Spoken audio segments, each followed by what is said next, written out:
नमस्कार। मैं हूँ पंडित पुष्कर तिवारी, ज्योतिषाचार्य, नासिक महाराष्ट्र से। प्रॉपर मैं आरा बिहार से हूँ, है ना। आज मैं आपको कुंडली में क्या क्या होता है, लग्न कुंडली में, या हर कुंडली को ऐसे ही देखते हैं, लेकिन कुंडली में होता क्या क्या है उसको हम लोग जानेंगे। तो आप देखिए कि मैंने आज का गोचर लिया हुआ है और आज तारीख है 20 सितंबर 2020, दोपहर के 14:10 का गोचर है, नासिक महाराष्ट्र का।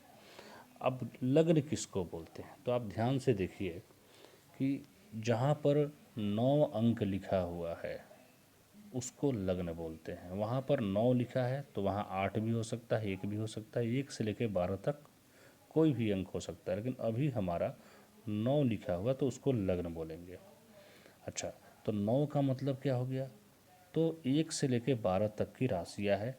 तो एक अंक का मतलब हो गया, जहाँ पर 1 लिखा हुआ, ध्यान से देखिए, जहाँ पर मंगल बैठा है एक अंक के पास, तो एक नंबर की हम बात करें, एक नंबर का मतलब हो गया मेष, फिर 2 मतलब वृष, 3 मतलब मिथुन, 4 मतलब कर्क, 5 मतलब सिंह, 6 मतलब कन्या, 7 मतलब तुला, 8 मतलब वृश्चिक, 9 मतलब धनु, मतलब कि ये धनु लग्न है ना। तो ये सी बात है।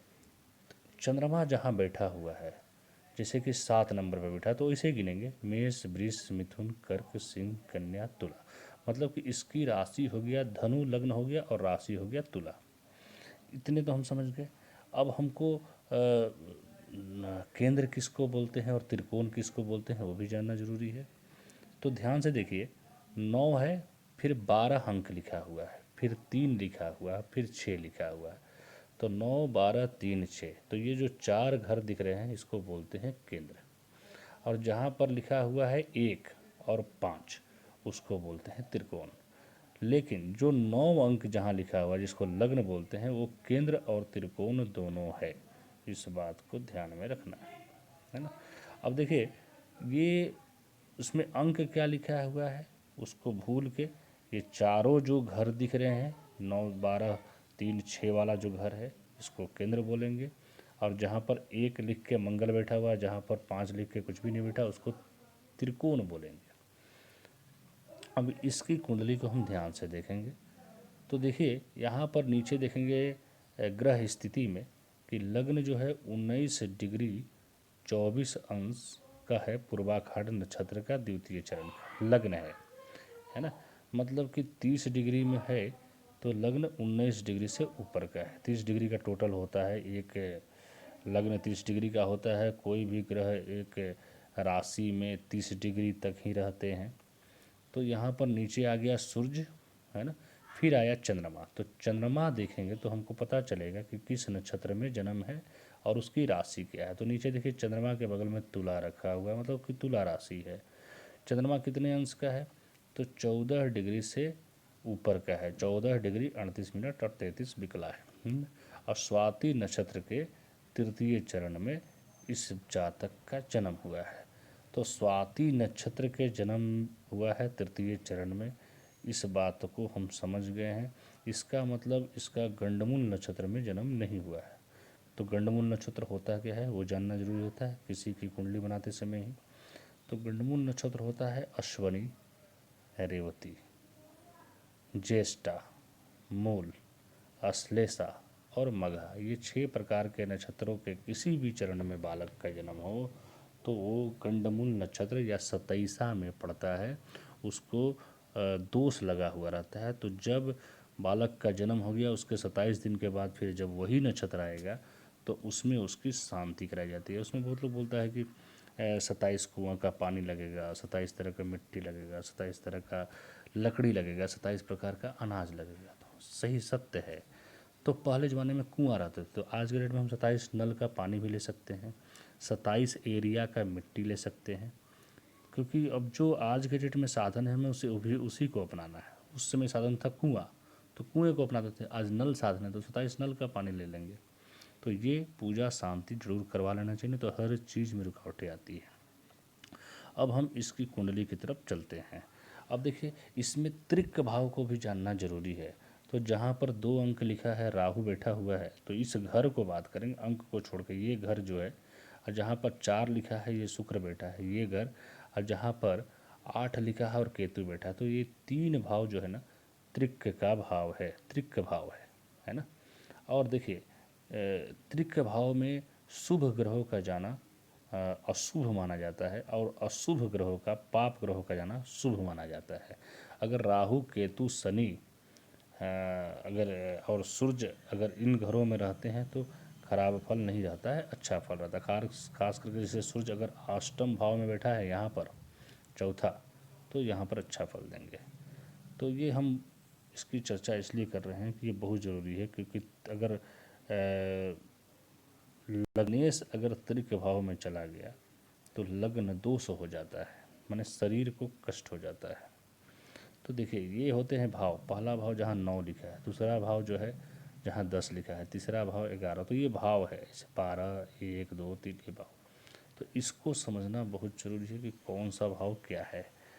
अब हम इसकी बात करेंगे चर्चा कि जो दूसरे भाव में जहाँ शनि बैठा है ना, और जहाँ पर ये 3 नंबर लिखा हुआ है ये भाव, जिसको हम केंद्र बोल रहे हैं। तो दूसरा भाव जहाँ शनि लिखा हुआ है और जहाँ पर सप्तम, इसका जो स्वामी होते हैं उसके स्टोन को कभी नहीं पढ़ना चाहिए, क्योंकि उसको मार्केस बोलेंगे।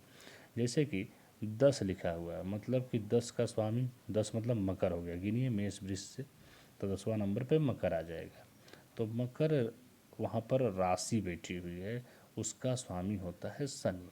तो शनि का कोई भी स्टोन हमें नहीं पढ़ना है, जैसे कि जमुनिया हो गया, नीलम हो गया, नीली हो गया, घोड़े का नाल हो गया, लोहे से बना हुआ कोई वस्तु हो गया, तो इसको हमको धारण नहीं करना है। और यहाँ पर देखेंगे जहाँ पर 3 लिखा हुआ, 3 का मतलब मिथुन हो गया, मेष वृष मिथुन। मिथुन का स्वामी होता है बुध। तो हमको बुध का भी रत्न प्रेडिक्ट नहीं करना है। क्यों नहीं करना है? बुध का जैसे कि पन्ना हो गया, ओनेक्स हो गया, इन सब रत्नों को किसी को भी नहीं बताना चाहिए, क्योंकि वो उसका मार्केस है। इसका क्या उपाय बताना चाहिए अगर कुछ खराबी है तो? अब जैसे शनि तो अपने घर में 1 डिग्री का बैठा हुआ है ना, 10वें स्थान में मकर में शनि अपनी राशि स्वराशि का हो गया, तो वहाँ ठीक है, तो उसका कोई रत्न बताने की ज़रूरत नहीं है। हाँ डिग्री कम है तो दान धर्म बता सकते हैं, पूजा पाठ बता सकते हैं, मंत्र जाप बता सकते हैं। और ये जिसका बुध है 7वां स्थान का, मानी वो सूर्य के साथ जाकर बैठा है, आदित्य बुद्धा योग। देखिए 6 नंबर में आदित्य बुद्धा योग बना रहा। आदित्य मतलब सूर्य और बुद्धा मतलब ये बहुत जातक दिमाग का तेज होगा अगर अभी किसी का जन्म हुआ है 2-10 में। तो बुध का पत्थर भी इसको नहीं पाना, जबकि बुध को केंद्राधिपति दोष है। ध्यान से देखिए, केंद्र का ये केंद्र है 9, 12, 3, 6, तो 3 और 6 ये 2 घर मिल गया केंद्र का, है ना, केंद्र का बुध को, क्योंकि 3 और 6 का मालिक होता है बुध, मैंने मिथुन और कन्या का स्वामी होता है बुध है। तो ये हो गया केंद्राधिपति दोष। तो केंद्राधिपति दोष लगने से क्या होगा कि विवाह विलंब से होगा। 7वें स्थान का जो स्वामी है, तीसरा नंबर विवाह से संबंधित है वो स्थान, और 6ठा नंबर कर्म से संबंधित है।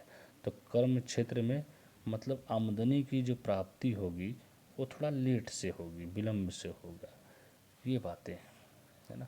तो आज के लिए इतना ही काफ़ी रहेगा, है ना। बाकी आप इतने तो समझ जाए कि 12 भाव होते हैं, है ना, और 12 राशि होते हैं, और लग्न भी 12 होते हैं।